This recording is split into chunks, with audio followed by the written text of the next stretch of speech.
There's an uptick in COVID cases and a new variant called BA.286, some 3.5 years since the pandemic was first identified. But if public health officials feel it necessary to ask America to mask up again, how many would comply? The Drudge Report led its website this morning with the headline, "Not Again, Mask Up in New York." Lead story at CBS News this morning, COVID hospitalizations on the rise as U.S. enters Labor Day weekend. The past several weeks have seen reports from all over the country of a rise in cases. And yes, the CDC reports COVID-19 hospital admissions are up more than 19% in the most recent week. In a few school districts, this has even led to canceled classes and sporting events. A handful of companies and schools have responded to outbreaks on their premises by reinstating mask mandates. Among them, several hospital systems, including Kaiser Permanente in Northern California, Morris Brown College in Atlanta, Dillard University in Louisiana, Lionsgate Film Studio in Santa Monica. But so far, those have been the few exceptions. And this graph shows how the current rise in hospitalizations compares to past surges, less than half the numbers this time last year and still lower than they've been for about 80% of the pandemic. But if things get worse. Burn Live, y'all. Murray Wankley keeping y'all connected. Hashtagging these red eyes, changing the viewers' eye red, keeping underage smoking off of social media, killing myself for your entertainment, sitting here with friends and family to start a cannabisation. What up, everybody? Ladies and gentlemen, how are y'all doing? Welcome to another Burn Live show. Yeah. Welcome. Y'all, hey, look, I didn't go live for a couple of days. I still even got my camera up in here, yeah. I gotta get my camera in the shot. Cameron said, bump that. He wants to be. You know why he's in the shot? Because I normally scoot it back. There we go. Welcome. Anyway, how y'all doing? I ain't go live for a couple of days, y'all. I had to make sure I got some reports down straight. As you see, COVID is coming back. I am not the first to report this, that COVID's coming back. COVID has been reported on other podcasts. I did want to be one of the first people to report it, but I wanted just a tad bit more confirmation that it's coming back. So it is coming back. Unfortunately, I'm so sorry. There's nothing you can do about it. There's something you can do about it, but it is coming back. This is the first actual news report right here that discussed about COVID and where it came from and the new name of it and what's the new actions to come for it. It may be hard to get people to revert to an abundance of caution. According to Gallup, in the first 2 years, public confidence in the U.S. healthcare system has dropped from 44% to 34%. And Donald Trump took to Truth Social to again make the issue political, accusing the latest outbreak to be hype designed to impact the 2024 election. But to every COVID tyrant who wants to take away our freedom, hear these words: we will not comply. So don't even think about it. We will not shut down our schools. We will not accept your lockdowns. We will not abide by your mask mandates. And we will not tolerate your vaccine mandates. Joining me now to discuss is Dr. Anthony. Listen here, that makes so much sense for how people are looking and thinking in America today about COVID and all the suffering and losing of time. What, some kids got put back in school for two years. Like, nobody wants to sit there and hold on. Let me say this clearly. A lot of parents got sick and tired of their kids, of their child. They got to know their kids on a very, very different level. And some people were not appreciative of that level and definitely do not want to go back to that. I promise you, I guarantee they're going to find every reason to not want to go back to that level. Okay? Stuck in a house with your kids.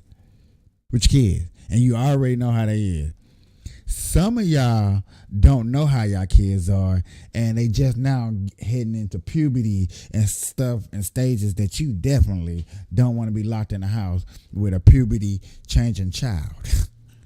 It sounds like a scary movie that somebody need to make.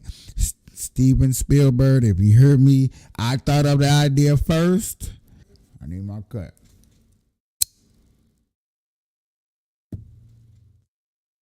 So let's see what Dr. I can't believe he still got a job trying to kill the whole world, Fauci. Fauci. He, of course, is the former director of the National Institute of Allergy and Infectious Diseases. Dr. Fauci, nice to have you back. How worried are you that people will not follow advice to wear masks if we get to that? Well, Michael, that's a very good question. As you said, if we get to that, I mean, we're starting to see a surge of cases, as you mentioned, about an 18 or 19% increase in hospitalizations, certainly going in the wrong direction with looks like a late summer and into the fall surge. How bad it's going to get, we don't know. As you know, this is a very unpredictable virus, has shown us that over the last 3.5 years.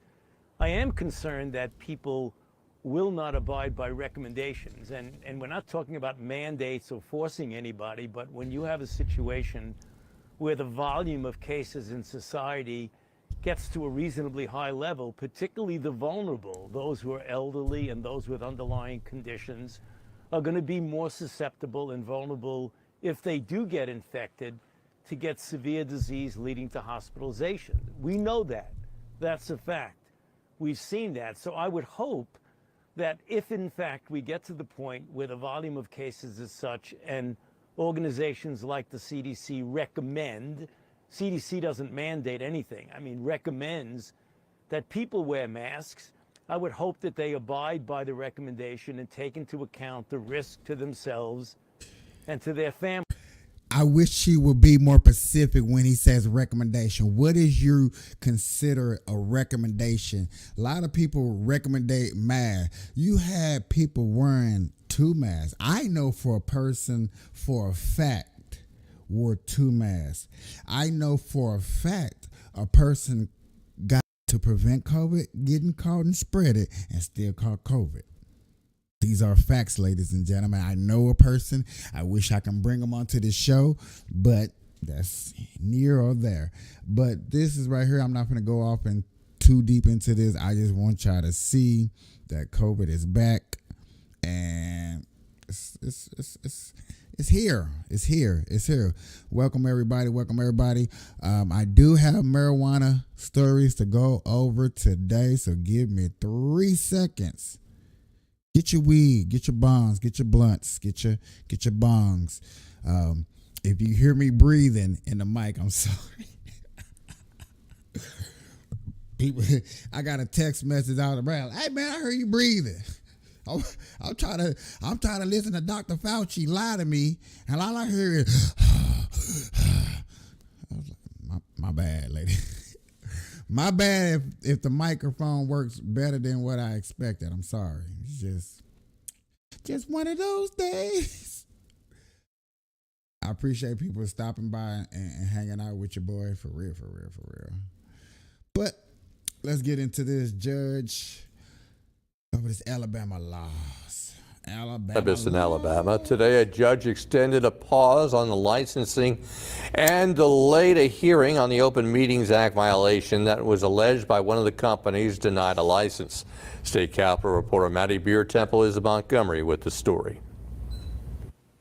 AMCC lawyers say the commission will vote to put a stay on the licensing process at their meeting this Thursday. Now, that stay would be on top of the court-ordered stay already in place. They say they'll then discuss how to move forward with a third round of license awards. Lawyers for the company Alabama Always say they're encouraged by a third round of awards done in the open. The way that government in our country should work is that people should be given notice of what the government's doing and an opportunity to participate and respond.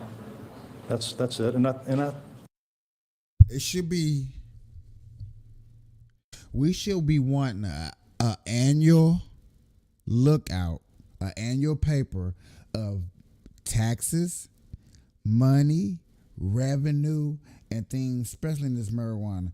If we the people, and I'm preaching this out loud for the people that's up in here, we the people want to keep control over marijuana, first of all, you better pray that feds do not take over. As long as the feds is not taking over, we are in a winning state, for one. Two, we need to find out where exactly these taxpayers' money in the marijuana industry is going. I feel like that is super, super necessary to make sure that this money and taxes is going to the right places. And there have been reports of taxpayers' money going to subjects that's not really feasible to taxpayers' money. All right, I'm not going to get all into that until the report fully comes out so I can get more about it to make sure that I am speaking the truth and not just speaking some falsified lies. I do not want to falsify a lie to anybody. I want to give you the cold, hard facts and truth and things that are going on. If y'all give me a second, I am still sharing out my content to people. Hopefully, I give me some people up in here. But you really don't want the government involved. We want to know the taxes and where the money is going. These are things that's important. There are places like Alabama that's having problems. You got places like Oklahoma that's giving people problems in the marijuana industry. And I feel like we really, really need to do something about it. And the only reason we're going to do something about it is getting the receipts. Okay? Getting the receipts and making sure that Congress don't vote no rule in to legalize weed for us on the federal state. Once again, if they legalize it on the federal state, you're going to give the feds the legal right to go in your home to disturb your peace of mind and thinking. You Democrats, you Republicans, you independent people do already know you do not want the government in your life.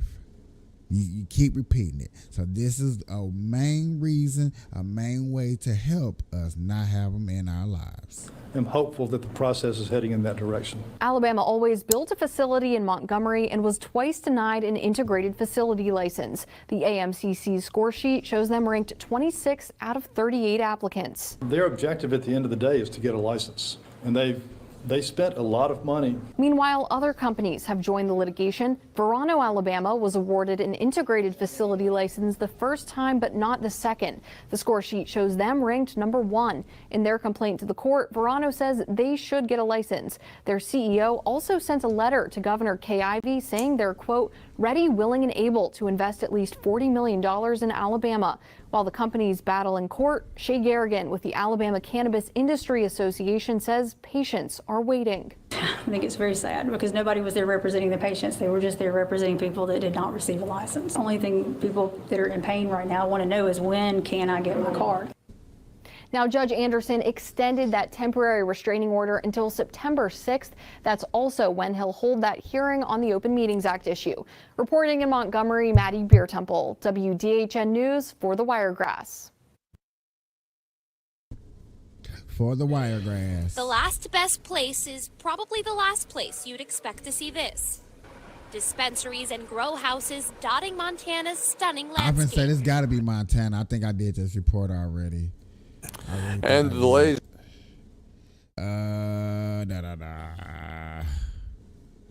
This from 2 days ago.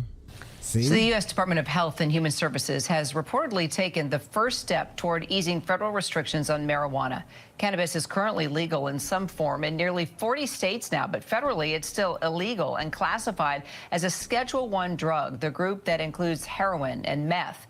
Now, last year, President Biden directed HHS to review how that drug is actually. Okay, I think this is more of them talking about not making it a Class A drug and making it like a Class B drug. So when you get pulled up, you get a ticket, it's not going to be in the same statutes as coke. To be honest with you, y'all, I believe they shouldn't change this only for the fact of people when they steal marijuana. I'd rather for them get that double charge of them trafficking, stealing, and possession. You see what I'm saying? When somebody steal your shit, you say you got acres of weed and you're growing them and they stealing your stuff, and they be like, okay, they get you for theft. And that's about it. You're going to be mad because they done got away with 10 pounds or whatever net growth of marijuana. So when it comes to that, you got to be careful because you can let a ton of weed get taken from you with the bare minimum of charges put on a person. You can even press charges and you probably not going to get nothing substantial on that person, if you see what I'm saying. So that's why I be like, it's a catch-20. You don't want feds in it, like I keep saying, but you don't want to keep reducing a charge of marijuana because it makes bigger charges of marijuana incohesive. If that makes sense to y'all. I hope it does. Actually classified. The president did this when he pardoned thousands of Americans who had been convicted on federal charges of marijuana possession. Proponents of reclassification have asked it be a Schedule III, a group that includes drugs like Tylenol and codeine. For more, White House. No.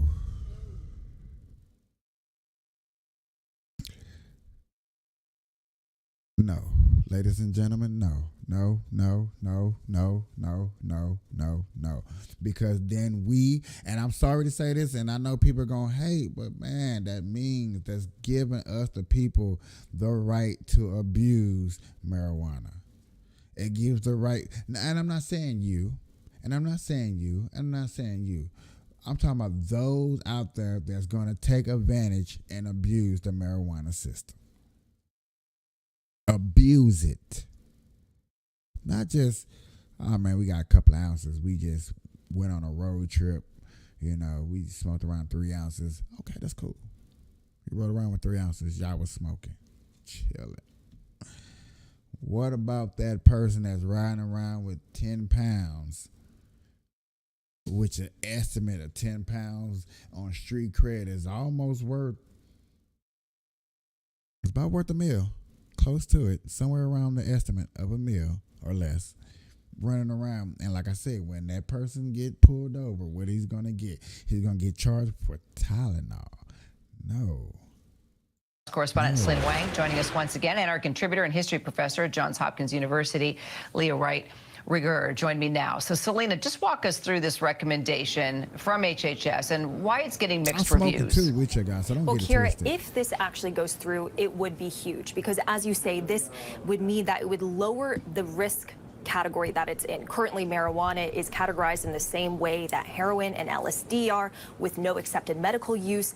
The HHS is recommending that it be lowered to the category that ketamine and testosterone are in. Now, if the DEA accepts this recommendation, however, it does not outright legalize marijuana at the federal level. However, it would pave the way for it to become so, and it would also lead to some significant changes. For instance, this would likely lower the tax burden for marijuana businesses. It would make it easier for cannabis companies to get financial services. It could also make it easier for researchers to do studies on the health effects of marijuana.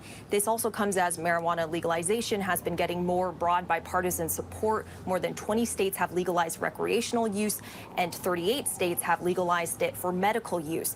However, marijuana advocates say that the state... All 50 states, let's go medical. I'm not knocking that. I'm with that. I'm down with that. We can rock with that. All 50 states, let's go medical. Should all 50 states go recreational? Hell no. Sorry. Some of these states out there are bad. Trafficking. I done did reports on them. So I'm just letting you know that it is going down like that. I'm not trying to be mean. I'm just trying to clean up the streets. Just trying to clean up the streets. You know? What did I just see that alarmed me? Okay. Never mind. Let's finish. Law has been far ahead of the federal law, and the federal law has been lagging significantly behind in that while this is a step in the right direction, it does not do enough. Kira. So, Leah, what stands out to you about a possible reclassification here? Well, it'd be huge. reclassify, you can't understate the idea of reclassification from going to like treating marijuana as if it is equivalent to heroin or LSD or even meth is something that is essentially effectively Tylenol or even Sending people to jail for processing marijuana has endured many lives. Joe Biden, you used to lock people up for petty shit than just marijuana. Stop playing. ketamine makes a huge difference. Who is tweeting for Joe? We know he ain't tweeting. Xing. Okay, he's not Xing. Is that even how you? Yeah, he's not Xing. All right, come on, y'all. We know he not Xing. Let's keep it real. He is not Xing. Stigma around marijuana and cannabis use will also change because the federal government has finally weighed in. One of the things we also know is that it may provide a pathway not only to legalizing cannabis or marijuana, but also to decriminalizing marijuana and cannabis use. And that's the part that I think is most important because this the part where she not thinking about real criminals. She just thinking about people that smoke weed that got caught smoking weed. If you get caught smoking weed, they have already decriminalized that. You see how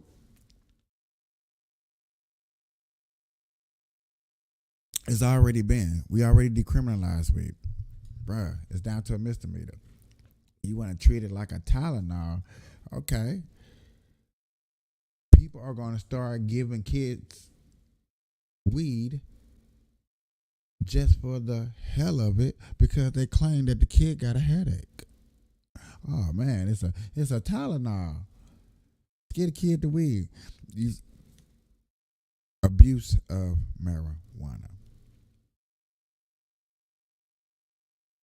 because that's the part where marijuana has been so devastating to so many Americans. Over 1 million Americans have been incarcerated under simple possession uses since the war on drugs has happened. And so if the federal government can finally catch up with the rest of the United States, it would have a massive impact on the number of people, both who have served time for marijuana possession and or are still incarcerated because of marijuana possession.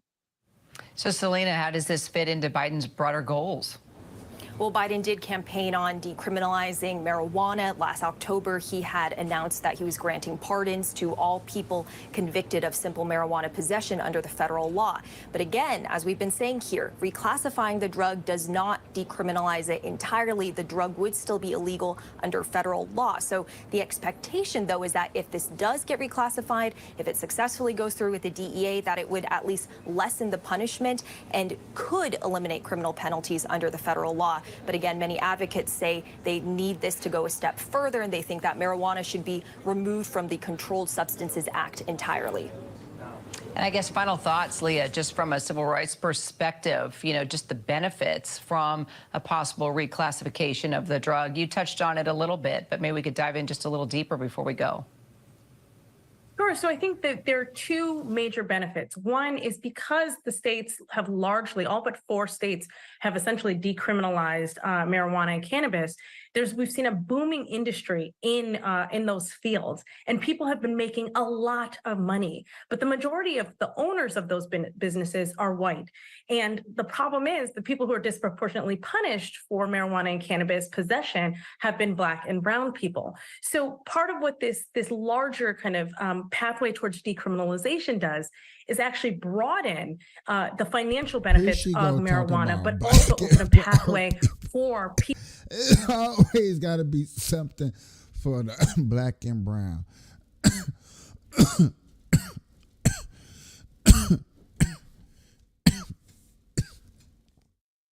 Why? I'm going to say this, and I'm going to keep standing on it. Quit thinking Black and brown people. Can we just think American? Flat out. When we start thinking just American, guess what? Racism will die. it would die. We would not think about it no more. We will be on another level. I'm on a new level. I'm on a new level. For real, y'all. I'm just keeping it just sub 100. Now, y'all see this 80, the percents of rest, 89%, 0.6, you know. Where American Civil Liberty Union is where this source came from. Okay. So you know they only was talking to black folks. I'm just gonna keep it 100. They was only talking to niggas when they did this report. Stop playing with me. People who are incarcerated under it and who have not been able to tap into that market to be able to tap into this. A big part of marijuana decriminalization, the process of the federal government, is also restorative equity and justice for people who have been wronged. And this is a first step. It's an important first step because the federal government has been so close. You think she want the federal government to tax us? So all banks will be allowed to use the money. Now listen here. I thought it was dumb. I thought it was stupid. And like I said, she's not thinking about, everybody's thinking about patience. She's thinking about me and you walking down the street and the police pull us over. What you doing? Smoking weed? Okay. Here's a felony ticket. You go to jail. That's not going to happen. Most cops in recreational states, as long as you're not in a park with kids, then you should be okay. See, this is why I'm saying you got to be careful when you decriminalize it, because when you decriminalize it, then people are going to smoke weed everywhere and give no fucks about the repercussion and where it comes from. Now, ladies and gentlemen, I know some of y'all got kids. Do you want to take your kid to the park to swing on a swing set and have a person smoking a fat ass joint in their face? Just sitting there at the park bench watching kids play smoking weed. You might not want that. But the more you decriminalize weed, the more you give public spaces the opportunity to get invaded. Now, I said it 3 different ways on my mama. Y'all should understand like why I'm a little against this happening. And I can't believe that I'm against stuff like this. This is why y'all should have just kept me in the politics. Just left me over there with the Trumps and the Bidens and smoke my weed and talking my shit. Because now I'm hearing these laws and I'm understanding rules and how shit works. And it doesn't really...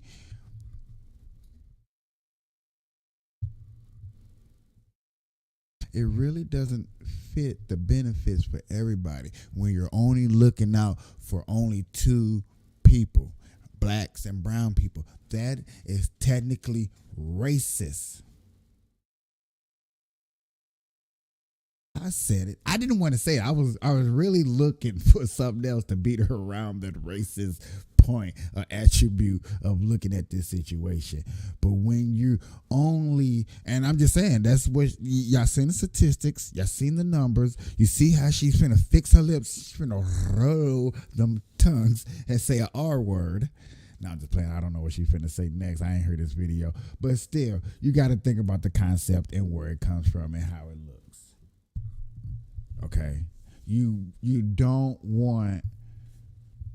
You want to decriminalize to a certain extent. I do not believe in decriminalizing weed to Tylenols and aspirin aspects. Because then, I'm smoking it anywhere. People are going to smoke it in a fucking zoo, bro. Oh, man, this it's Tylenol. It's like popping a pill. Pop a Molly, I'm sweating. Pop a Molly, I'm sweating. Come on, like, really think about it, ladies and gentlemen. And look, I done had people come in here and they listen, y'all. I don't have people coming here and they listen and they still left. Why? Because they can't deal with truth like that. I don't make sense. I'm thinking irrational right now. I guarantee that's what when people see this video and they leave, and I wish people would put comments in it, but it's okay, it's whatever. But I know they're thinking like, yo, bro, you're thinking just a tad bit irrational, man. How many times have you walked outside and smoked weed walking down the street? Plenty of times. Even when it was illegal, plenty of times. How many times have I walked in a park smoking weed? Plenty of times. How many times have I walked through the park and seen a kid and felt some type of way? Every single time too. Like, bruh, put that out, man. You see them kids over there. Don't smoke around them kids. You see, you're still going to have that mentality, that mindset of not wanting to smoke around a child. But, oh no, okay, all right. Let it criminalize that shit down to a Tylenol. The fuck? Nobody gonna give zero fucks. Motherfuckers gonna be smoking in the car with their kids, big blowed. Big highs. Big cojones. Oh, man. Shit. Tylenol. Police. Whee! Tylenol. Oh, God. I'm smoking the weed when you pull me over. I'm not putting it out. I'm not putting this out. Bruh. I'm gonna put this out for Big Smoke. What you say to me? Oh, you just gave me.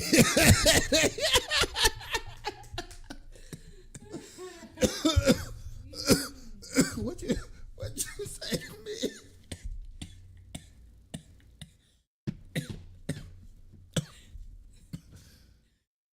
Boss? You Ooh, boss, you tripping. Ooh, boss, okay. Huh? How many times your boss gonna say something and get on your nerves? All the time. Bruh. Motherfuckers be like, man, I pop aspirins when the boss get on my nerves when smoke your butt. On God. Man. Bruh. Ladies and gentlemen. Y'all should have left me on politics only. This right here sounds good. It may look good on paper.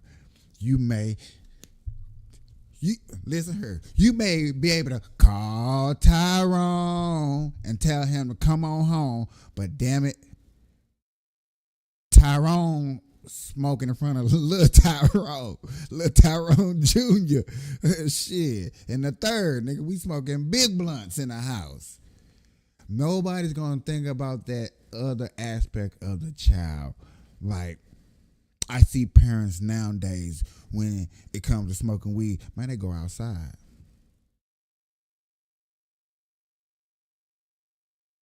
You know, That's what my brother does. He'll take his boys outside, let them play in the yard, and he makes sure they stay away from him. No. It's aspirin now. I'm going out. What you going outside for? I'm taking an aspirin. Come on, y'all. I know y'all probably like, man, he tripping. He wilding. But you got to look at her. You already decriminalized weed. You got presidents with an S sending people home from smoking weed. Congratulations, we all smoking weed together. Let's get along. Oh, baby. Let's get along. We good. Now y'all trying to put this stuff at aspirins? Oh man, let's see aspirins. You trying to get a nigga to come home that robbed a nigga with a blunt in his mouth. That nigga can come home now.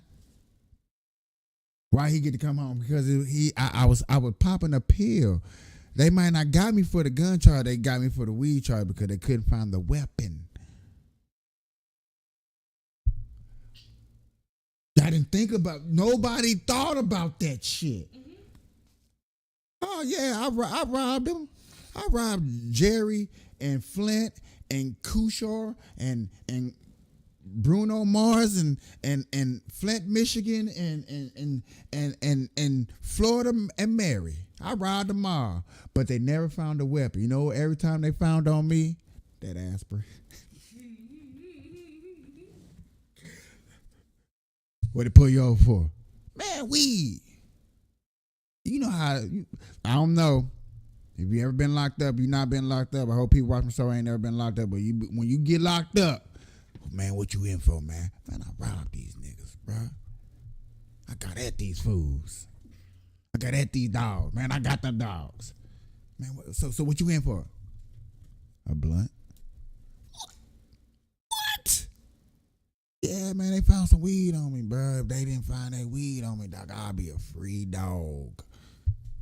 I'll be a free boy. I'll be a free man. Free man.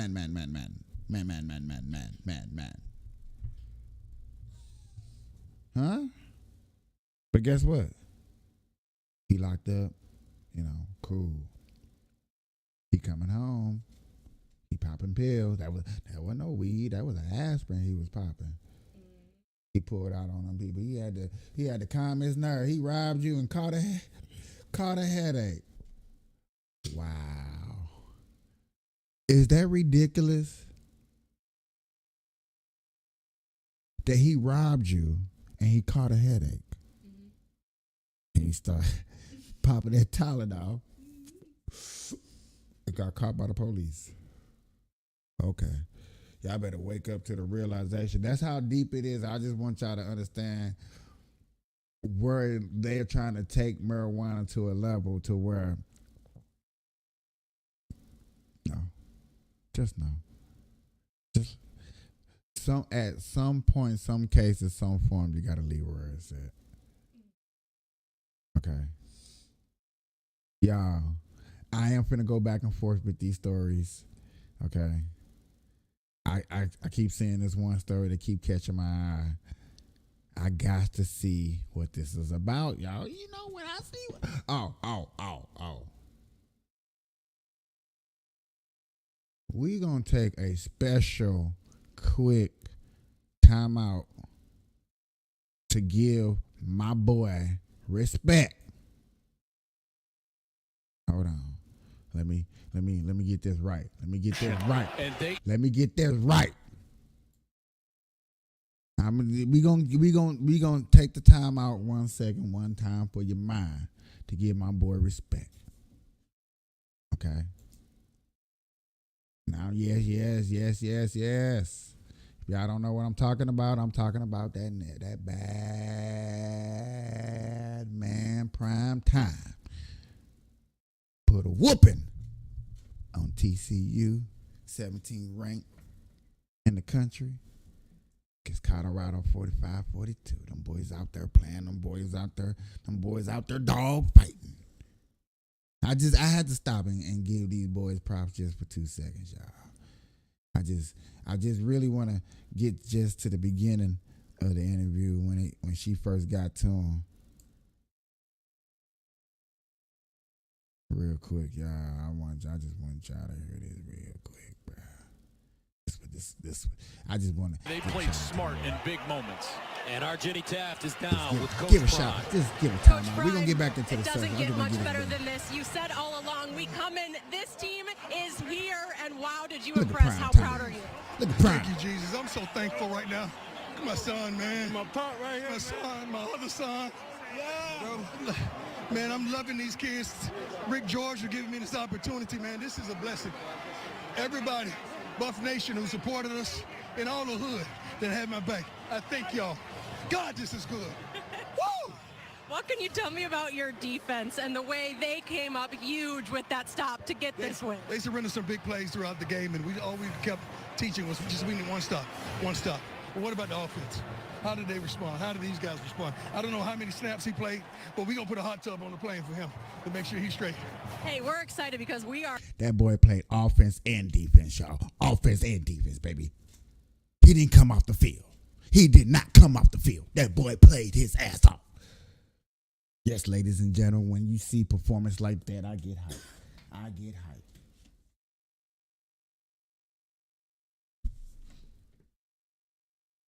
When you see kids get out there on that field and play like that, damn it, it puts something in your soul.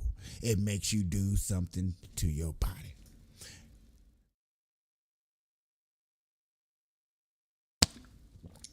I want y'all to understand that man was a bad man. Prime Time was a bad. His kids' first game playing broke records. No bullshit. Broke records. First game.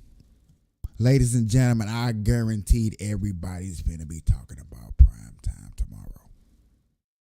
Every sports channel out there is going to be talking about Prime Time. Anybody that went live right now that's into sports is taking the time out to talk about that bad coaching man Prime Time and his boys and what they did on that field. Okay? I'm not going to go no further than that because, you know, how all this, I'm not, I just want to give a shout out to Prime Time and his boys and what they did out there on that field. First game. He told you he was coming. That's been his motto. That's been his slogan. He told you he was coming. It's not over. I'm probably gonna do reports about this the whole season, as long as I see performances like that, boy. I'm sorry, y'all. Let me bring it down a notch. Let me bring it down a notch. But I'm just saying, I had to give props and props due. I love doing it.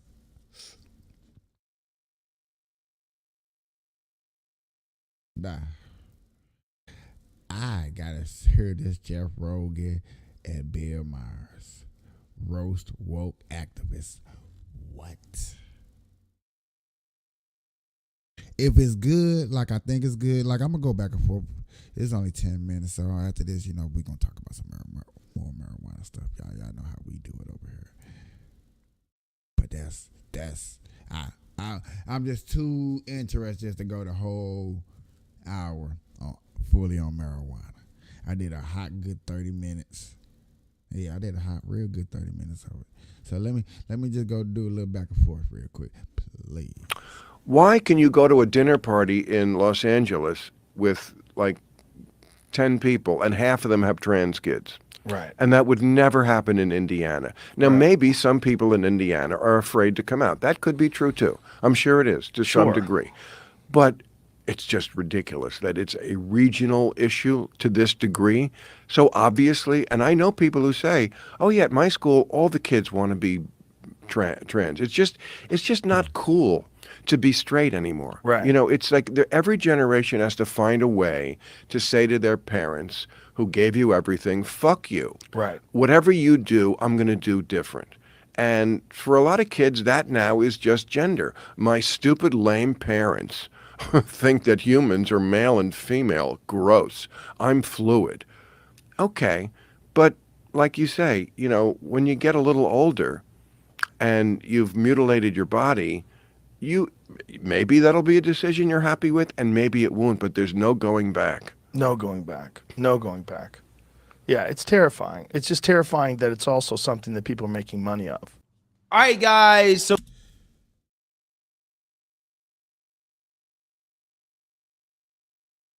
worried about because you don't toe the line. They should be. Exactly. You're like a 90s liberal.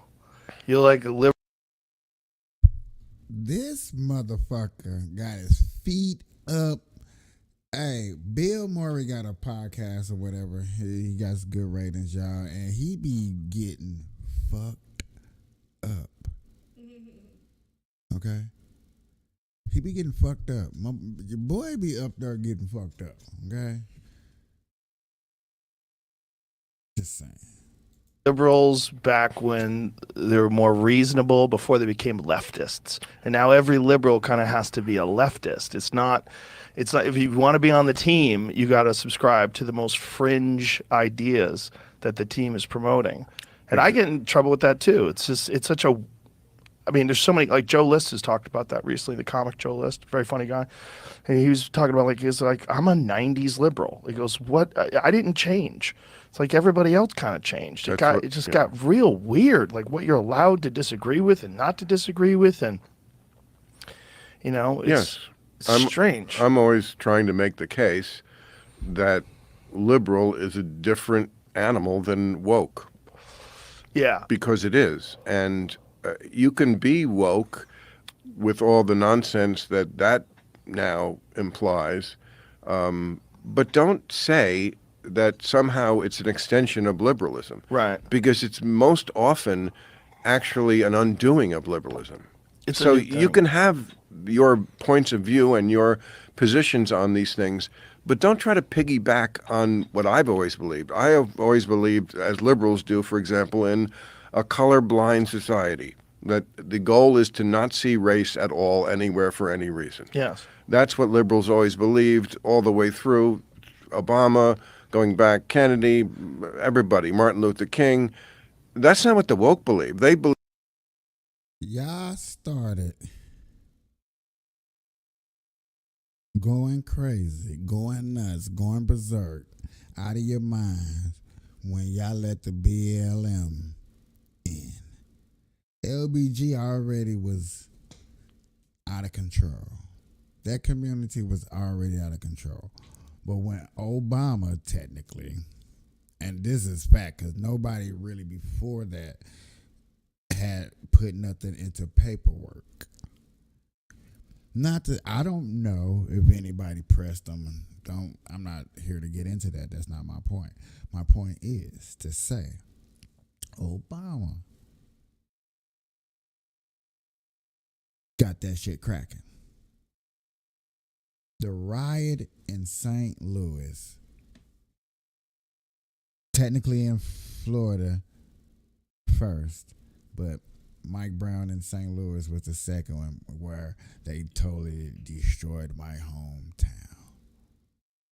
Was the super, ladies and gentlemen, it was their Super Bowl to kick off their season. The Mike Brown incident in St. Louis, how disruptive.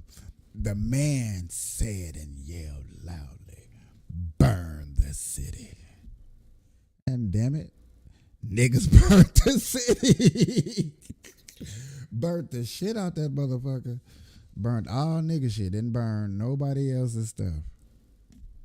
Caused the city millions of dollars of damages. Insurance looked at them like, we finna get paid. Nobody else in St. Louis got paid. Oh yeah, they won't tell you that part. They're not even gonna break this shit down for you. Not even gonna discuss it. I believe race is first and foremost the thing you should always see everywhere, which I find interesting because that used to be the position of the Ku Klux Klan, that we see race first and foremost everywhere. Yeah. So, again, you can have that position, but don't say that's a liberal position. You're doing something very different. Yeah, no, I agree with Bill Maher and what he's saying, and Joe Rogan as well, too. I'm just wondering, does Bill Maher understand that the modern day Democrat Party is woke, right? Like, they're not liberal anymore. Okay, look at Joe Biden. Joe Biden is not even a liberal. He's woke, at least in terms of his policy, in terms of the policy that he puts on paper. He's woke. He's woke. Now, himself, Joe Biden might still be a liberal. He might still be a conservative Democrat in his own personal, feelings or whatever. But in regards to how he's running his presidency, okay. Okay. No. See, that's why for some reason, something told me that we needed to just watch that whole thing ourselves because people gonna do, ooh, prime. That's after the show. We gonna come back to that later. The Department of Health and Human Services. It's funny to me to see PBS when they do marijuana stories. I'm like, nigga, I grew up on PBS. Nigga, I watched a lot of PBS TV shows and programs and stuff like that. And this is weirdly funny to see them actually talking about real news. Services is recommending a major change in the way the federal government treats marijuana, but stops short of saying it should be decriminalized under federal law. John Yang has the details. Jeff, the recommendation is part of a review that President Biden ordered last year. HHS says marijuana should no longer be a Schedule I controlled substance like heroin and LSD, which the law... Same thing where we already discussed, just a little bit more deeper. PBS want to discuss it. Okay, just. That's probably the biggest thing in news that you're gonna find in the marijuana industry, y'all. Like, to be honest with you, everybody's probably gonna be talking about that, how they finna turn marijuana into aspirin.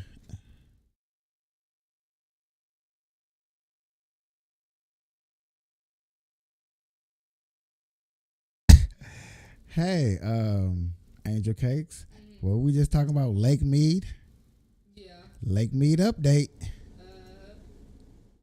Hi, my name is Jesse, and welcome to my... No, we're not going to actually go into it. I thought you was actually just something different. But yeah, Lake Mead update. That water's rising.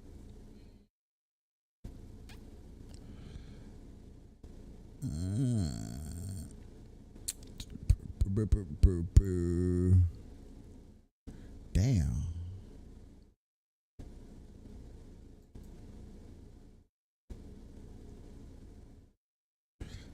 We know that happens.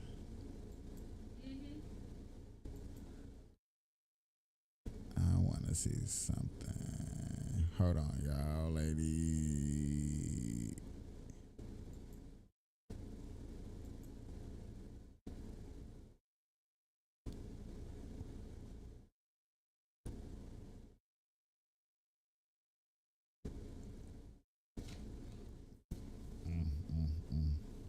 Hey, y'all, St. Louis is, I said St. Louis, I'm sorry. Out here in Las Vegas is water, and Las Vegas can't handle water. I wonder if the stadium, like, flooding, that'd be, like, weirdly, like, not cool and funny. Vicky Remy Swami still out there taking questions. He's still okay. He's still out there in the race. Ladies and gentlemen, I don't know if y'all really be tripping and y'all be looking. I know y'all don't. What do y'all really be into? What do y'all be into? Let's see.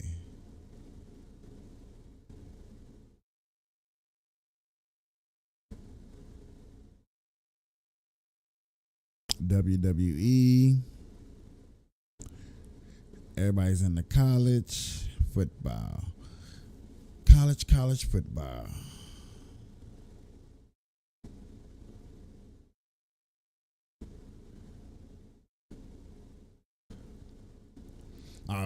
See, he go live with no description. That's what I should. Nah, I gotta have some type of description. Something.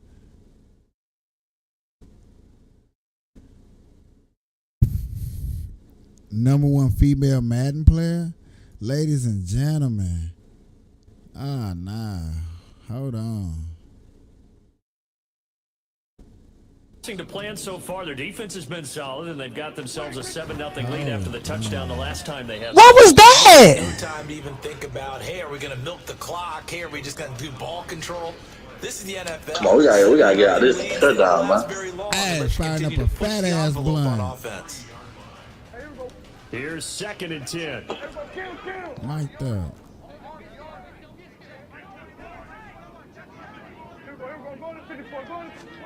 Back near his goal line, it's Prescott. Oh yeah. That caught by the rookie tight end Luke. Like, what was that? Like, how did that even happen? A first down there on a pickup. Like, how did he throw the ball like that though? And they were backed up to start the drive, but not anymore. Now that's the play call that the offensive coordinator had in his head. You saw the end result. He wanted to go ahead and push the ball down the field, and that's what they did. And they wound up with good yardage there. We take all positive yards. It's a 6-yard gain on the ground, and that'll make it 2nd and 4. I wonder whoever she playing against. Ooh. Oh, that big ass Shut up. nigga. That big ass nigga. Why this made me mad? That's a cigarette. Let's get it, man. We good. We good. Putting something sustained together. I wonder if this is a team ball, but this is the #1 Madden player in the world. I don't know if that's true. I don't know who this is. This is my first time watching, ladies and gentlemen. It just caught my eye. It was kind of interesting. Let's go. Check this He out. said that cigarette making you lose. That tight ass shirt you got on, you can't breathe, bitch. That's all I wanted to see is how hood is this. Hell no. You need a cigarette, fuck nigga. Backed up here, tough spot. That's all I wanted to see is how hood is her. That's all I wanted to see, bruh. Straight hood.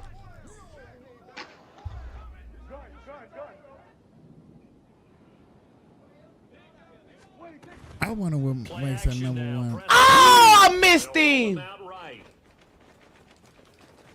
Yeah. Before he's out of bounds.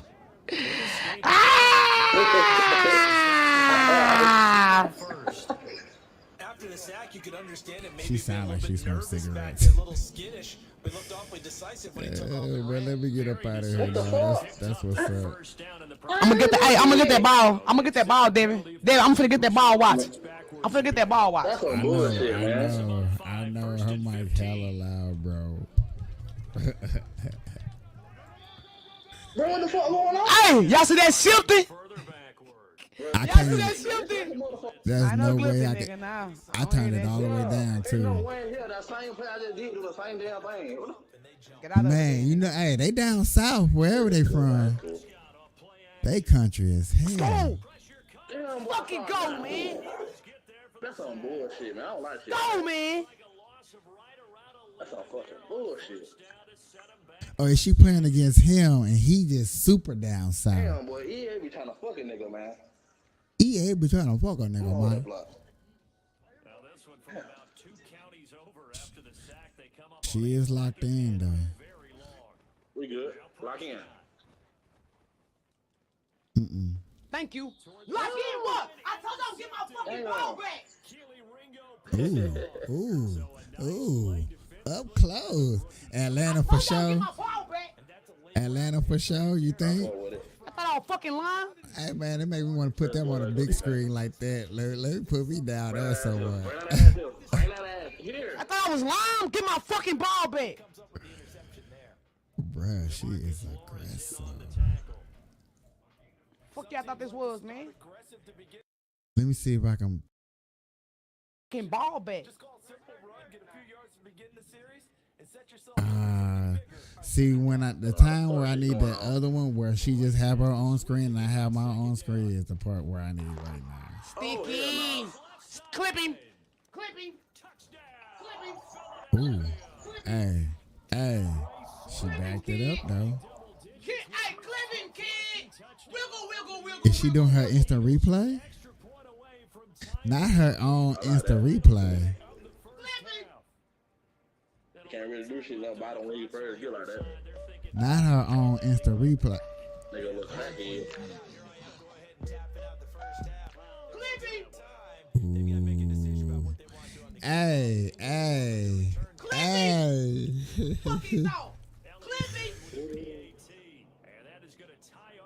Clipping, kid. That's funny. Go in the chat, ask her. Is she from Big Cave? Get my Why? So fucking she ball can back. cuss my ass out? Tell me down. Come here. Get my fucking ball back.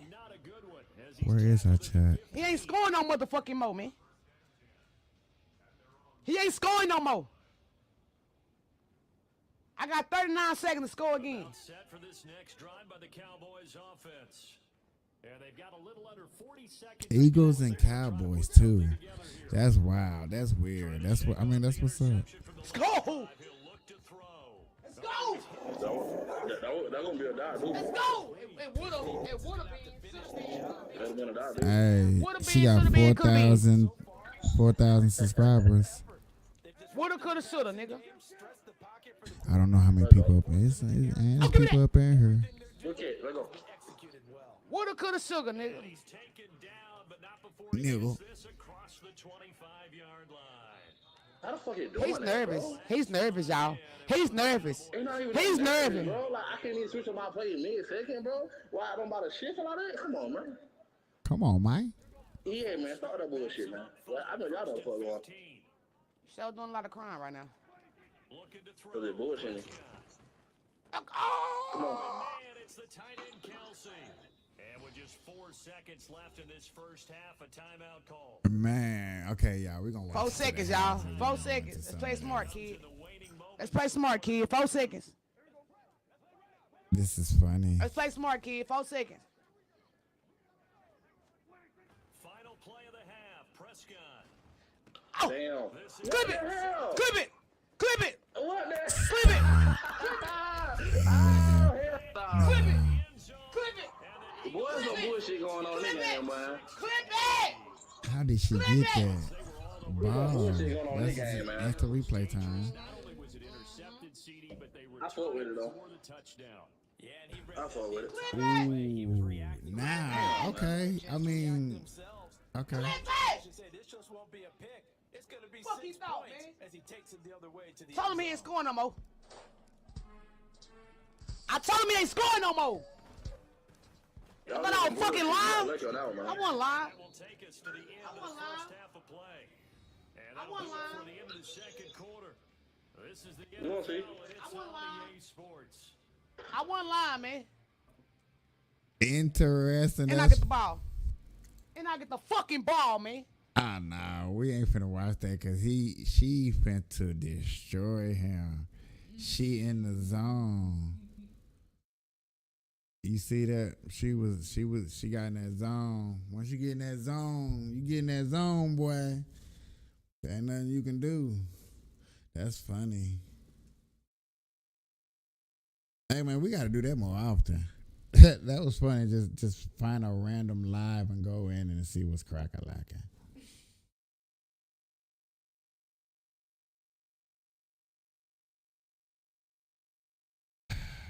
I wish I can do this report that I'm looking at right now, but it's 30 minutes and I don't want to sit there to 30 minutes just to try to get to the juicy part of why he trying to say Obama's finna go to. Is he trying to say he say it's over for Obama?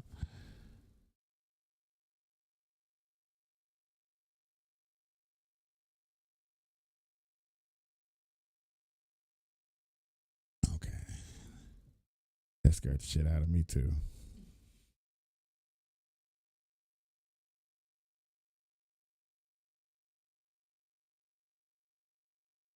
What? I like watching this.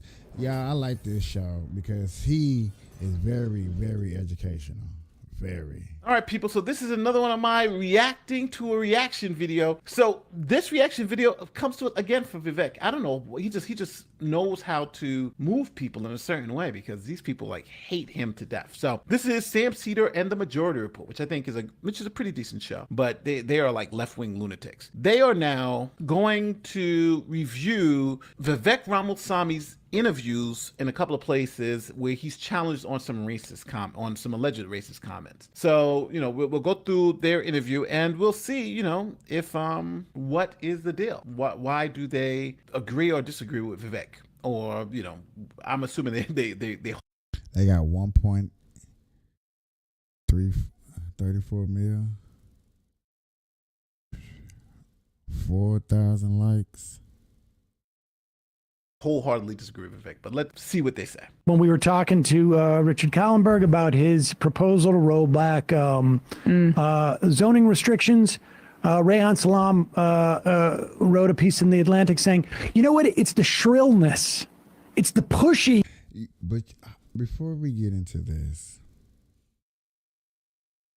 let me start by saying this. Let me take this off the screen real fast.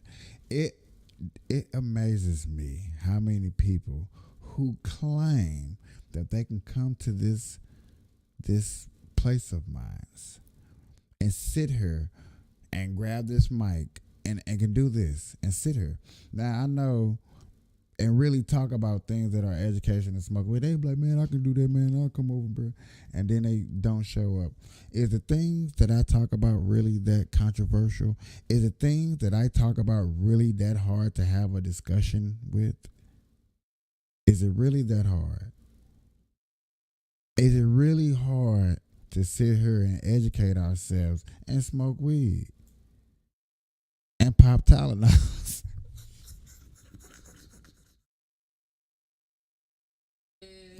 What? I mean, hey, listen here. I got to get into my comedian side of me, so I got to tell jokes, and we just learned that, Joe Biden wants to make weed look like Tylenol pills. Yeah. Well, he wanted to decriminalize weed to the, like taking pills. So you need 1,500 milligrams. So you need 1,500 grams to probably to even think about catching a fucking... Yeah, okay. Like I said, people finna start smoking weed in parks. And niggas finna start smoking weed on buses. Yeah. Yeah. It's a Tylenol. I got a headache. People, you do you see how people is finna take this and run with it? Yes. Bruh, I'm finna... I just caught a headache. Why you catch a headache? The bus was... Oh, don't let the bus be late. Public... Right on that motherfucker. Man, why you smoking this weed, man? I'm just popping this Tylenol. Come on, stop playing. You heard what Sleepy Joe did. You heard what Uncle Joe did. Stop playing. Uncle Joe got this down to a Tylenol. It'd be good. We chill. We all right. So, just imagine these people under the same influence, they know the same retribute. Come on, man. Of all the yimbies that is really polarizing. I remember years ago I was on Hayes' show, Chris Hayes' show on MSNBC, and Christine Todd Whitman told me that who was the former EPA under George Herbert Walker Bush, the reason why the right doesn't believe in climate change is because the liberals and the Democrats and the left has been so pushy about it that it's forced us. Make it make sense. Make climate change make sense. Make it make sense. Have the climate been changing before you was born? Yes or no? Is climate going to change when you're dead? Yes. Why the fuck is we spending all this damn money on something that's automatically, you hear the key word? Automatically gonna happen.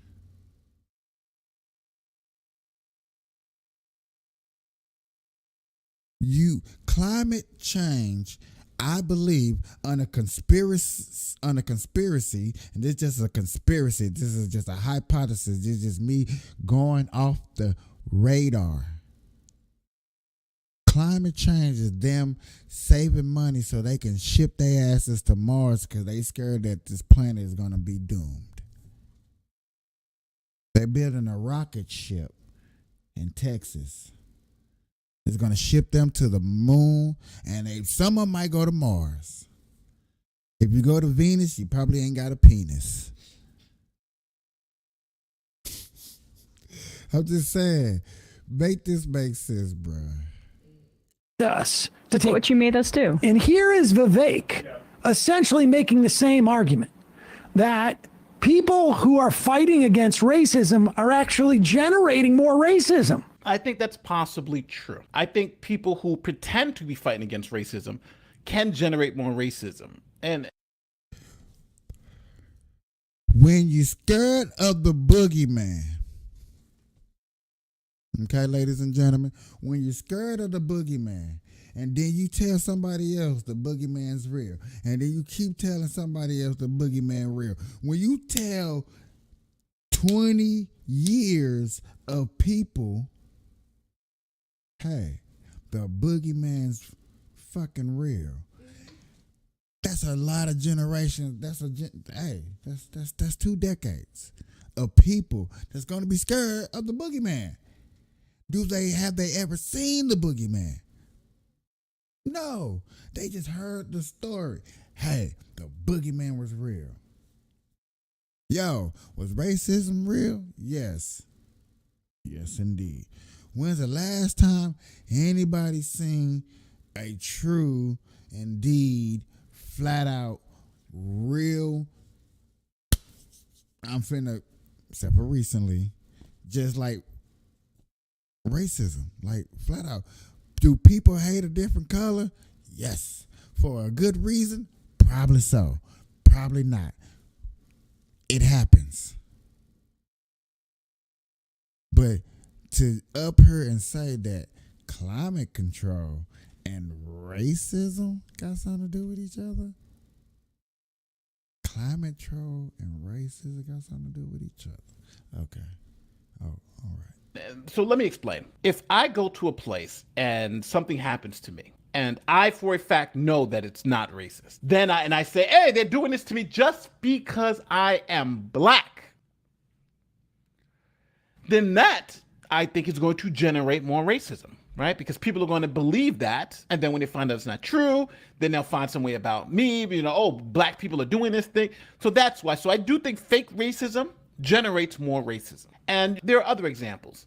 And calling everything racist or seeing everything in a lens of racism when there's no evidence of racism there also generates more racism. It generates because especially from the people who you're calling a racist who may not have been racist before, but then may spark racist tendencies in them afterwards because they say, well, hell, when I wasn't racist, they were calling me racist, so what the hell with it, right? Let's see what they're saying about this. Said that racially motivated violent extremism is on the rise. This is clearly part of that. What would a President Ramaswamy want the Justice Department to do about this racially motivated violence that we're seeing on the rise? I think that every criminal deserves to be punished to the fullest extent of the law, especially when they're carrying out premeditated crimes like this one. This is a heinous crime. My heart goes out. Just so everybody knows, he's talking about what happened in Jacksonville. Out to the families who were affected by this. It is tragic, and this should not be happening in the United States of America. I think the fact of the matter is, Chuck, it is really just a symptom of a deeper, new form of national division that we have created. And I think one of my top jobs as the next U.S. president is really to lead with now, pause it for a second, because I want you to really pay attention to this, because this is what the right will always do, and this is what they're doing these days, whether it's in this context, whether it's in the context of CRT, whether it's in the it is always like it's an individual act, and then it's about division that has, and there's sort of like a certain passivity about it. Except when they're Muslim. Except when they're Muslim. Then it's a part of a larger ideology. Or even when that shooter that was trans. Then it's a part of a larger mental illness. So they pick and choose. All right, so they're saying that on the right, when like when the one trans person did that shooting, they are saying, well, they'll say it's indicative of all trans people. And now if one conservative people, they're saying it's not indicative of all, which I think is true. In other words, I think they're just being dishonest in this point. I think on the right and on the left, I'm thinking both sides really say when you have a situation when you have a mass shooter with some political ideology, right? That's just that person. That doesn't show all Democrats. Like when Steve Scalise, when he had that shooting with the congressional baseball game. Remember the baseball game? Republicans were playing that baseball game, and you had the person go out there, the Bernie Sanders supporter go out there, right? That wasn't indicative of all Bernie Sanders supporters. And then you had the Trump bomber, the guy who was sending pipe bombs all to around the country. That guy wasn't indicative of all Trump supporters, right? And I think even with this guy who did this thing in Jacksonville wasn't indicative of all conservatives or whatever he is particular. It's an individual act from somebody who's crazy. And I think both sides need to recognize that. So, them saying that Republicans do it, the liberals do it too. And it's interestingly enough, because in this little back and forth between Vivek and Chuck Todd, he's essentially going to say that. He's going to say, well, this is indicative of the right. You'll see he's going to say, well, it's more on the right than on the left. And I think that's Chuck Todd doing exactly what they're saying he shouldn't do. Take one specific incident and overgeneralize it to a whole group of people. Right. When we're talking about race, it is always like there's no racial act. There is only individuals who are doing something, and then just the race. There is no, I don't understand what he's saying. There's no racial act. If it's an individual doing something based on racism, then I don't think anybody, like the Jacksonville person, right? Everybody agrees it was an individual who was doing it based on race. I don't understand what this, maybe his supporters understand. I just don't understand this point. Racial part is secondary to it. There's no structural aspects to this, none of that. And this is the, if it's an individual doing it with structural aspects to it. I'm not sure maybe I just have to listen to him to see where he's going with this. I just don't know. Way they fight against even the identification that racism exists. Good. All right. Maybe I'm wrong. Racism exists. Conservatives agree with that. Liberals agree with that. Everybody, racism exists. We're not talking about whether racism exists or not. We're just talking about the scope and scale of it, right? They're pushing systemic racism. The right is saying there's an individualized racism and the differences between the two, right? So individualized racism, I think both sides agree. There are individual racists. Systemic racism is the issue. So I think they're being disingenuous in trying to make it seem like if you don't think systemic racism is something that we have to worry about today, that also means you don't think individualized racism is something you have to worry about. So I think they're dishonestly conflating the two. So just so I'm clear on my point, Republicans and liberals agree there's individual racists out there, right? Individualized, there's racism. The disagreement is about the scope and scale, whether we're talking about systemic racism on a mass scale in the United States, or if we're just talking about pockets of racism that we have to kind of stop. That's the difference, I believe. But let's see what they say. Top jobs as the next U.S. president is really to lead with a national tone of character that reminds us of how we are all united across our diverse attributes. I think part of the problem is we have obsessed so much over racial and other genetic differences that we have forgotten all of the ways we're really the same as a country. And I do think we need a leader and in the White House developing that national character for this country again. We also do have a mental health epidemic across this country, Chuck, that really is reflective of a hunger for purpose and meaning. We need to fill that void, address the mental health epidemic, but this is a tragedy and deserves to be called out as heinous. That's exactly what it was. Why do you think there are more race-based violent crimes on the right than on the left? Why is this a lot more pervasive on the right? Hold on. Hold the phone. What is he talking about? So if I was Vivek, I would challenge that number. Where the hell are you getting that number from? What do you mean it's all only on the right? We have examples of right and left wing lunatics doing this, right? It's not like we only have examples of right wing lunatics doing this. It's on both sides. Matter of fact, in New York, the majority of hate crimes are African Americans against Asians. And I don't believe the African American community is a huge right wing nut jobs, right? I think they like 80% or 90% vote Democrat. So just to say that it happens more on the right than on the left, you got to show me some statistics. Matter of fact, I went to the FBI data to try to find it, right? I was like, all right, so let me see. This is the U.S. Justice Department studies on hate crimes. Now, when you look at the data, it says 56% of people, when they know who the offenders are, let me blow this up. When they know who the offenders are for hate crimes, 56% of the offenders are white. But understand this, whites are about 60 to 65% of the population. So they're underrepresented in this data. Now, even though it says white, we don't know if they're right wing or left wing. I think they're assuming they're all right wing, but that doesn't have to be the case. You could have some left wing people who commit hate crimes. And here it says 21.3% were black. But black people are only about 12 to 13% of the population. So they're way overreported here, right? It's disproportionately crazy for black people. And if you add people of color, that number becomes even bigger. So again, I don't know where he's getting this number from. It seems to me that black people as a proportion, right, of the population are overrepresented in these numbers. And whites, based on this, are underrepresented by these numbers. So, you know, but he wasn't really speaking about race. He was speaking about what's it called, political views. But maybe he can find some numbers to support that. They're not here. And then I know for a fact in New York, it wasn't white Trumpers who were committing all these hate crimes when the hate crimes were going through the roof. It was black liberals against Asians. So maybe he'll give us a cite for that number. I don't know. Maybe he's got to give us a cite or something. Well, the fact of the matter is, I think that there's a lot more violence that's also pervasive in parts of the country that supposedly. You see, this is why I like bringing up his report, because that boy is going to bring you the numbers, going to bring you the facts, and he knows exactly where to go look and can teach you where to go look and look up these numbers and look up these statistics. So when you're having these serious discussions with people, you know where to go look up the facts and numbers.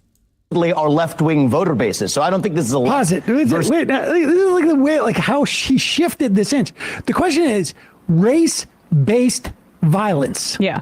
Race-based violence. That the violence was based upon the race of the victim. And then he shifted, well, look at other places of the country. I don't even. Yeah, but nobody's given any citation for that number, right? And I'm going to say, people, this could be true, but they're just assuming that. I would assume that in New York City, but when you look at the numbers, it's black people who are committing the majority of the hate crimes. And then if you just think about, well, are black people more likely or less, black New Yorkers, are they more likely or less likely to be voting for Trump or be right wing? 80% of them or maybe 90% of them are voting left wing. So in New York. I know definitely in New York, niggas do not like Trump. They don't. It's like they done lived and bathed and had sex with Trump. They not sleeping with that nigga. I'm just saying, that's just how people describe Trump. That's definitely not true. I don't know how it is for the rest of the country. So again, I just don't know. And then we saw the numbers. African Americans are overrepresented when it comes to the people who commit hate crimes, right? And whites are underrepresented based on population. So again, I don't know where they're getting these numbers. Maybe they're just saying as an aggregate, but this is, again, I think this is a bullshit assumption. And maybe if you could find the data and show me that this is actually true, I'll believe it. But right now, I think they're making an assumption. And what do I say about assumptions? It makes an ass out of you and me. So I do not believe this assumption at all without the data. I would, back in the day, I would have believed it, but now I don't. I think this is bullshit. Even know what he means by other places of the country. He means urban areas where there's crime in Chicago or in New York. Black on black crime. And for some reason. No, he means black on Asian crime in New York. Like these. Here we go. Ground, her purse stolen. Just one of several attacks in California's Bay Area recently. A 91-year-old man pushed in Oakland's Chinatown. One of 3 attacks that day. 84-year-old Thai American Visha Ratanapakdi knocked over while out for a walk. He died a few days later from his injuries. His family saying they believe it was rooted in racism. Am I going crazy? It's CBS News, they're reporting this. Targeted crimes against the AAPI community across the Bay Area have dramatically increased since the start of the pandemic. Now 6 men are being charged with hate crimes after San Jose police arrested them in connection with at least 170 incidents in the past year. ABC 7 News reporter Dustin Dorsey explains how the community came together to help catch the suspects. My ninjas, she had to say that shit real slow. 180. She cringed her teeth because she had to say that about a black person. Violence, robberies, purse snatchings, and attacks on the Asian American community like this video shows in San Jose, the highest it's been in the past 2 years across the Bay Area. Leaders don't want residents in San Jose, especially in Little Saigon, to be fearful this holiday season and beyond. Now, let me show you a picture of those suspects. These are right-wingers, right? Right-wing Trump supporters who live in an extremely liberal city. Over 100 hate crimes. So I just don't take that number as real. I think that number is full of crap, but they're gonna continue to talk about it as if it's a real number.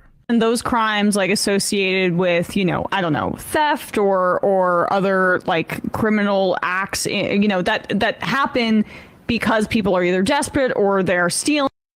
When somebody send the video to them and show them the difference and show them the facts and show them the numbers, what would you say then, you Democrat loving person? I'm just saying. Love it or hate it. Numbers don't lie. Or whatever, that is in any way equivalent to white supremacist violence. Yeah, all those black people are white supremacists. All those black people who are targeting. I'm not a white supremacist. I'm a white nationalist. Shit. I mean, that's what they tell Asians me, though. That we just saw in that video, right? It's don't worry about it. Don't worry about it. It's something else other than hate, other than left wing hate. Do people really watch this show and believe like this is really bad? Yeah, this is really bad. Violence. Like these are the kinds of crimes that happen in every society versus the ones that are motivated by a right-wing terrorist ideology. He wants to Those black guys were motivated by a right-wing terrorist ideology. make sure that there is no such thing as a racially motivated crime. He wants to make sure that that cannot exist. He will not acknowledge it. Go ahead. Of the country that supposedly are left-wing voter bases. So I don't think this is a left versus right issue, and I don't think we should try to politicize this through partisan goggles either, Chuck, especially in the wake of a tragedy like this one.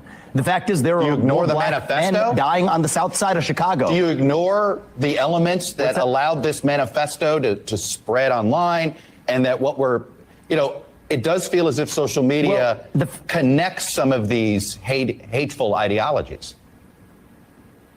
Well, the fact of the matter is I do think we have two standards that we're even applying if we're having a conversation about manifestos. We still have not yet even seen the manifesto of that transgender shooter in Nashville of a Christian school, and yet here we're focusing on the motive. Every manifesto that I ever known of a person, it comes out. And like he just said, he busted to the white meat. That transgender person that did the shooting, y'all wouldn't even let that manifesto out. You can't even talk about it unless you're saying that transgender person is the victim for shooting up the school, shooting up some kids. Like, that's disgusting. That's disgusting. So if we want to look at this through a politicized lens, let's look at what the political media and the political establishment is doing differentially in how they analyze different crimes. He's right. And then create a new narrative around it. The fact is, what I said in the Nashville shooter case, I will say here. Any killing, any mass killing is heinous. We need to get to the root cause of the mental health epidemic, address that. We need leadership that sets the right tone in this country. Can you pause it, actually? Yeah, I'm going to pause it for myself because, number one, these people are clowns, right? Number one, they're just assuming that it's more right-wing. Nobody, they've cited nothing. They showed any statistic. They just said it happens more on the right. Now, I show you instances where you got black people in liberal cities committing hundreds of hate crimes, right? They just totally ignore that, and they want to feed the audience the assumption, the unjustified, unfounded assumption. But see, people like that, and I wish you would say it too, people like that would not go on a debate or a real podcast show with somebody that's right down the middle and sit and have a discussion with somebody that got numbers and facts and got a TV up there too. This is why I wanted to take the marijuana industry to this level. And I know everybody just want 10-minute videos and, just make a quick 10-minute video. I really just like sitting on her chilling, going over videos, discussing things in live time. And then the video be up there for y'all to look at it. That's why it's called Burn Live, unless you catch me on Cannabis Conservative. But this right here is like, come on, man. I ain't gonna even hurt y'all ears. Ain't gonna hurt y'all ears. We're gonna find something else more suitable for us to learn and talk about, because that, nah. When you gotta make a point, you just gotta make a point. But don't point at me when I tell you something or I show you something, and then people be like, hey, it's still wrong or it's still not right.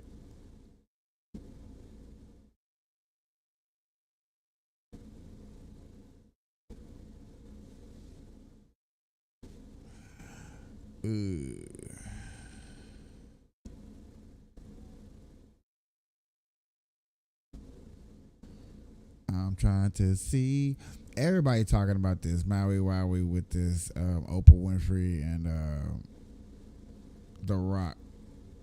I mean, everybody putting their little 2 cents in. I know y'all seen it. I hope y'all seen it. If y'all not, I'm not gonna. I guess I'm gonna have to, since I'm talking about it, huh? Like, you just can't talk about it, Capiche. You should not show it, buddy. Not all of us look up the same things you look. I mean, I didn't look this up. This was just landed in the lap. Okay, so hopefully you already watched this. So, and this is to my good friend who be watching my shows later on. I appreciate everybody that do watch my shows later on too, though. We were so concerned about what was happening in Maui. So if you send a donation, just click where you see below and send a donation. That money is going to go to one of many residents who have been displaced in Maui. We guarantee. That's right. I know a lot. So we appreciate any support that you can give all the people who were called. Now,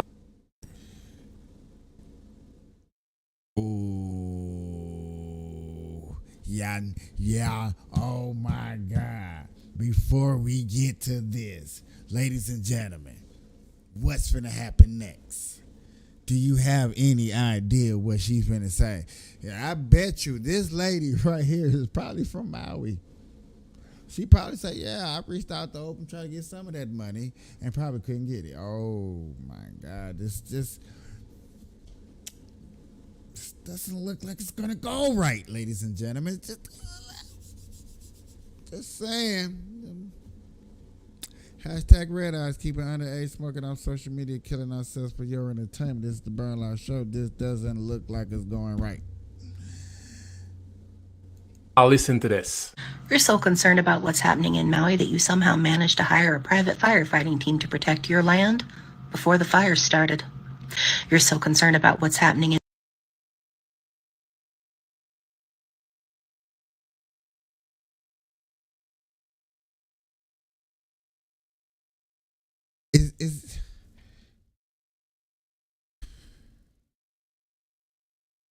Is there any way we can look that up?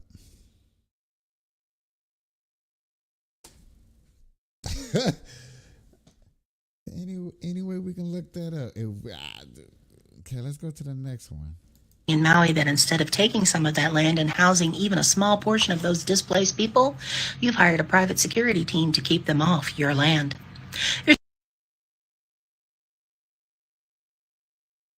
She hired a private fire people to keep the fire off.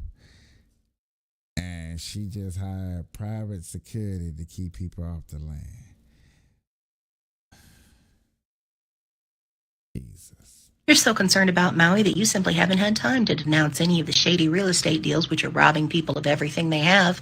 You know, like the ones you were involved in that helped you acquire that land for pennies on the dollar of what it was actually worth. You're so concerned about Maui that instead of taking what would amount to a year's salary for you and 4 or 5 of your billionaire friends, which could be used to rebuild the entire place in a matter of months, you're jumping on social media and asking the American public, most of whom can't afford to pay their rent right now, to do it for you. You're so concerned about Maui that it's more important that you get social media points than that you help. Okay, man, I'm gonna leave you with this article from Forbes. Here's Oprah Winfrey real-time net worth. $2.5 billion. Here's The Rock, Dwayne Johnson. And I actually like The Rock. $800 million. Together, they have more than $3 billion. Way more than $3 billion. You can't make this up, bro. God bless.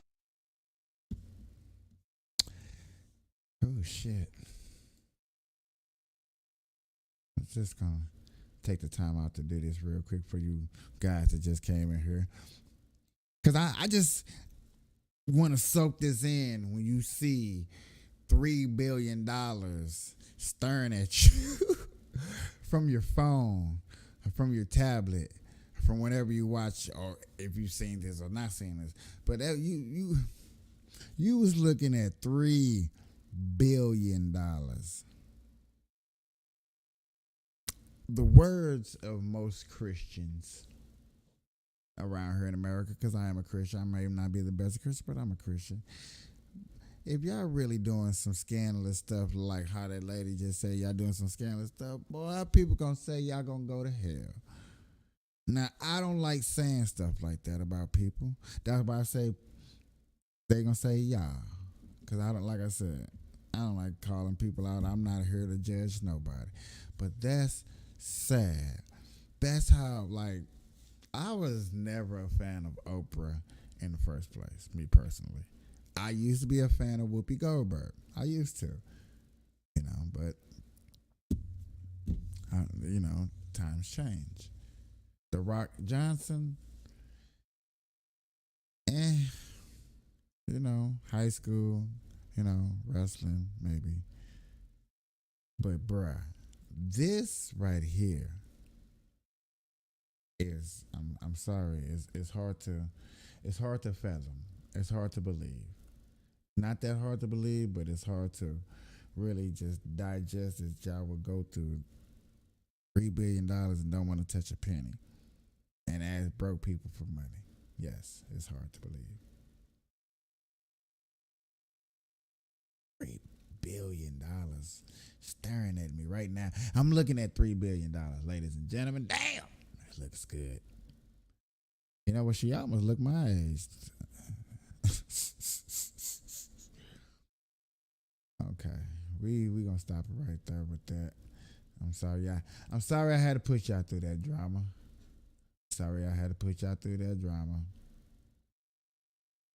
Al Sharp targets Vicky Ramaswamy. You talked. You mentioned. Oh, did they not have an O? And one thing, if you talked, you mentioned we talked 20 years ago, and I'm going to get to that, but you should have known 20 years ago. You're not going to out-talk me, so let me ask my question. I'll let you talk, then I'll go back to the next Goes both point. ways, yeah. All right. All right, guys, so we got to talk about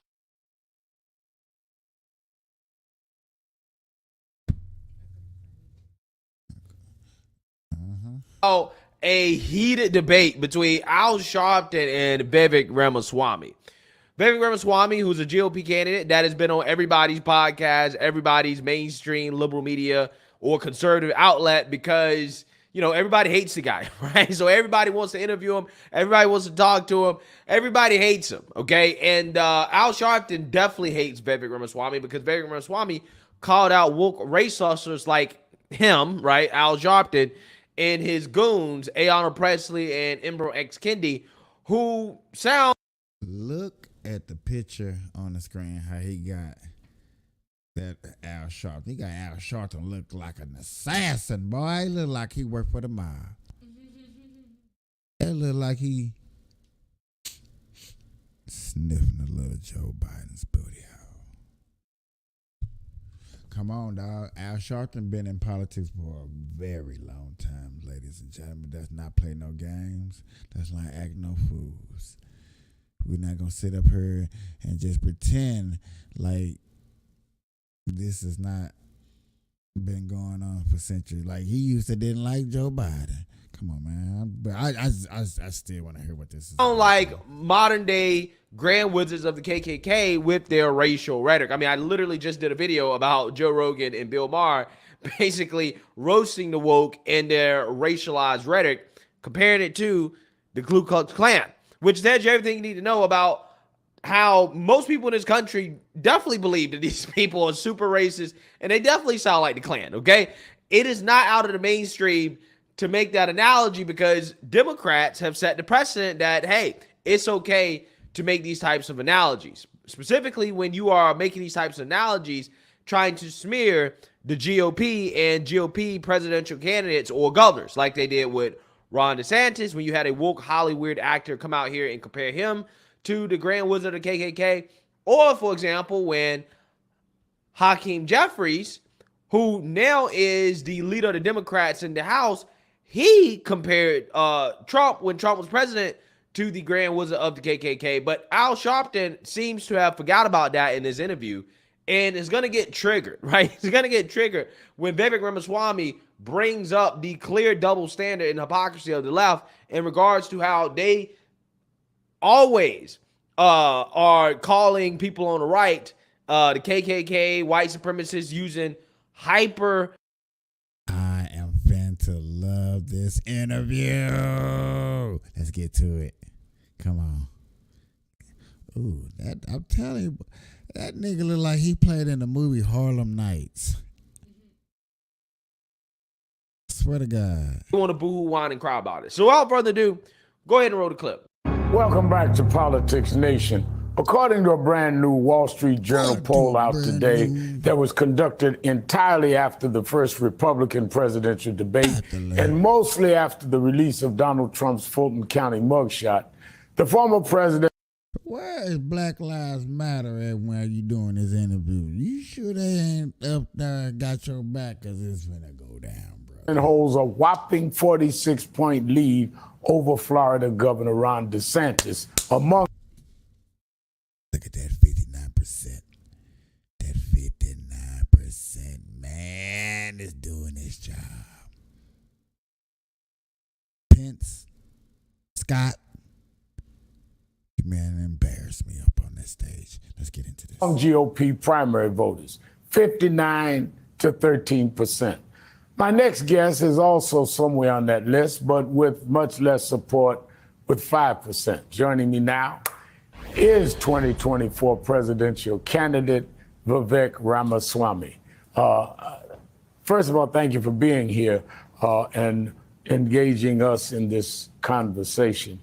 I want to start with comments you made repeatedly now, referring to Massachusetts Congresswoman Ayanna Pressley and author Ibram Kendi as, quote, grand wizards of the modern KKK. Now, I understand you differ with both of them politically and probably with me. But as a graduate of Harvard and Yale universities, I believe you must be aware the Ku Klux Klan is not a political party. It's a terrorist organization. Historians view the Klan as the driving force behind lynchings of blacks in the American South, more than 4,000 people murdered from 1877 to 1950. And the group is linked to numerous other acts of racial violence continuing through the civil rights movement to the present day. You're running to be the leader of the free world, so your choice of words matter. Have you taken any time to reflect upon the possibility that comparing your political rivals to murderous terrorists might put their lives in danger at a time when hate crimes are on the rise? Or do you just don't care? So Reverend Sharpton, I don't look at the world through political parties. Frankly, it's good to see it's been 20 years since we last spoke. And part of the reason that I came to that event 20 years ago with you is that you were a political outsider just like I am in my own party. But let me talk about the issue you're actually asking about, which is that, you know, what's toxic about that old worldview? Anybody saying Vicky Ramaswamy camera is a little crooked? Or am I tripping? Just a smidget? Just a smidget, a little off? I'm just of organizations like the KKK, which have been a god-awful stain on our national history, is that they say that your skin color determines what you're allowed to say, what you're allowed to think. To say you have to shut up, sit down, and do as you're told because you're black or brown skinned. Well, you know what Ayanna Pressley said much more recently is that we don't want any more black faces that don't want to be a black voice. We don't want any more brown faces that don't want to be a brown voice. And so, yes, I do think there are echoes of a historical ugly racism in this country now showing up in new clothing. To say we and don't what I want to lead us to as the next president just a second. is a To say united that we nation do not want where we black don't actually voices, judge each other on the color of our to say skin. that is not going with sheets and burning crosses and lynching people. if she said something you course it's not, disagree but the with, point I'm making- you cannot equate Grand Wizard of the.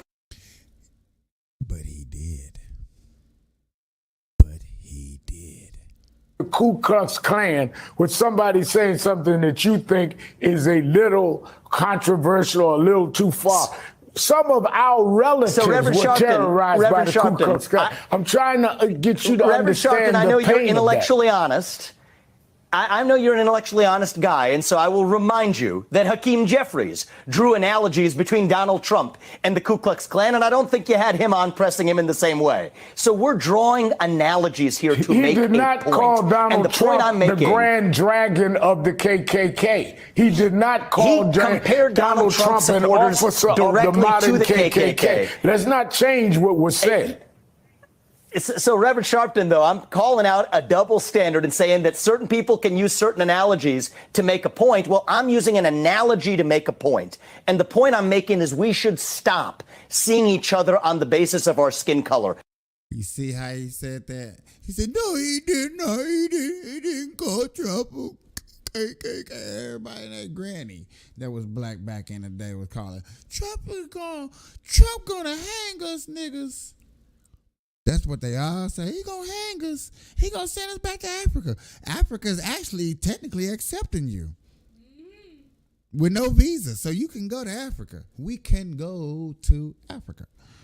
It was god-awful when the KKK did it, but you know what? We have to learn a lesson in the present that we're creating more racial division in this country. But you when you say cannot if do you it have black being skin, you can only think one thing. You cannot do it being insensitive to our feeling. Like that's like calling somebody of any kind of group that had a group that were terrorizing. So I agree and with you. We killing need them. sensitivity. So I think we need to be very careful about that. And I wanted to raise that with you directly. Let me go to my next point. And I respect that you're willing to have an open conversation. But That's I what we want need to in this ask you a country. couple of questions. And one thing, you know, if you talked, you mentioned we talked 20 years ago, and I'm going to get to that, but you should have known 20 years ago. You're not going to out-talk me, so let me ask my question. I'll let you talk, then I'll go back to the Goes next both point. ways, yeah. All right. Yeah, so you're saying that you heard that. One thing I want to note here, right? I want to know, why does it look like Al Sharpton has a bobblehead, right? It looks like his head is too big for his body. Okay, it just looks weird to me to have that super skinny body and that big head. I'm just saying, he always looks weird. But as you saw there, Al Sharpton certainly was not expecting to be confronted with the fact Hakeem Jeffries, the current leader of the Democrats in the House, once basically made an analogy comparing Donald Trump to the KKK. Now, Democrats do it so much on their side in regards to calling Trump a white supremacist and this, that, and the other. Again, it's become like they're deaf to it, right? They don't understand. He doesn't realize that, oh, my side does the exact same thing that I'm complaining about. But I want to go ahead and show this clip of Hakeem Jeffries being confronted on his comments about Trump, since Al Sharpton seems to have forgot that he, in fact, did make those comments, while Al Sharpton is denying or pretending that he didn't know. Do you regret going that far in your comments on Monday? With respect to the comments of a few days ago, we've got to have an opportunity for at least one day a year to have a candid, if sometimes uncomfortable, conversation about race. Seems to me that we can't have that conversation on Valentine's Day. We can't have that conversation on St. Patrick's Day.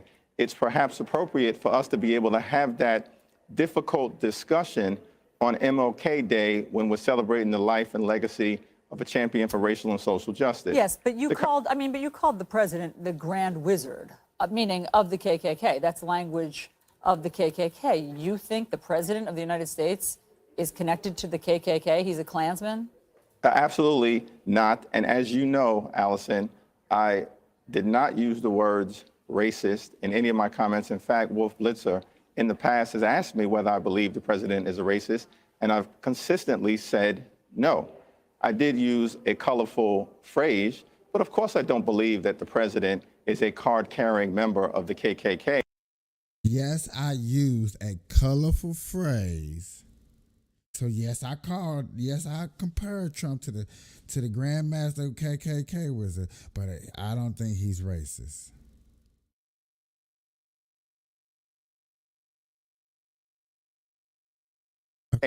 but it did capture a troubling pattern of racially insensitive and outrageous at times behavior in the alt-right. You make good points. And I think that after Charlottesville, it was you who said that the president was a racial arsonist, meaning, I assume, that he inflames racial tensions. And I think that all of that is demonstrably true, as you've just pointed out. But, you know, the Grand Wizard, I mean, the reason that I ask you about it is because you call it colorful language, but, you know, isn't that inflaming the situation? Is that?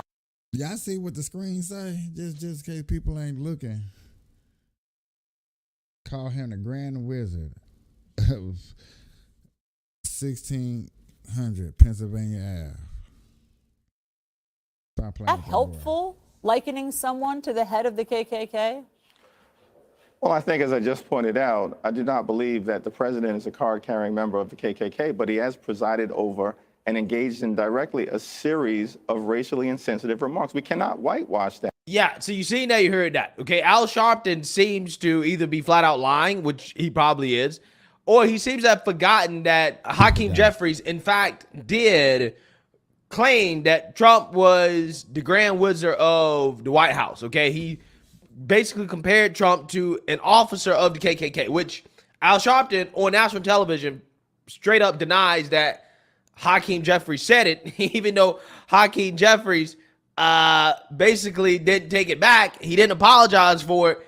He essentially doubled down on it, okay, but says, hey, I don't think the president's racist, okay? I mean, of course he does, okay? This is the same guy as well, too, that... When is the left, when is Democrats going to understand, like, we got the receipts now, y'all. We got the receipts. We going around to all your little Democrats smoking all your good weed up. All us Republicans going around smoking up your good ass weed because it's nothing but Tylenol pills. Getting rid of headaches. Getting all your Democrats. Oh yeah, I'm finna rub this into the ground today. For real.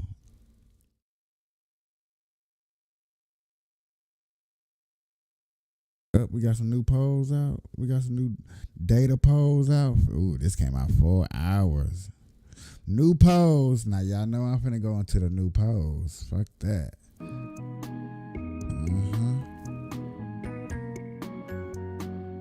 I hope it ain't long to get to it.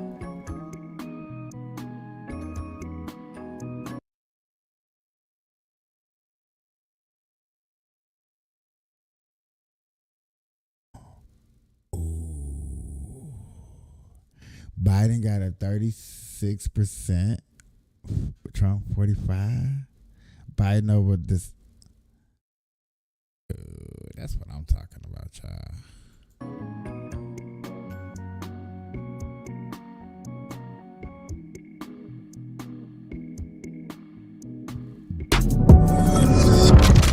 Yo, what's up, guys? It's your boy, Benny. So, big news out of the world and out of our studio is that we have brand new studio swag. You can see Donald Trump right up there with the parental advisory sticker. It's a massive photo of Donald Trump. I mean, it really is a huge photo of Donald Trump up in our studio, right on the brick wall there. It's now epic, it's now art, and it's now iconic. Iconic enough for people to literally be standing around. I don't know, this is like the ghetto Spice Girls standing around holding up Donald Trump's mugshot screaming Trump 2024. Calm down. Calm down. What's going on?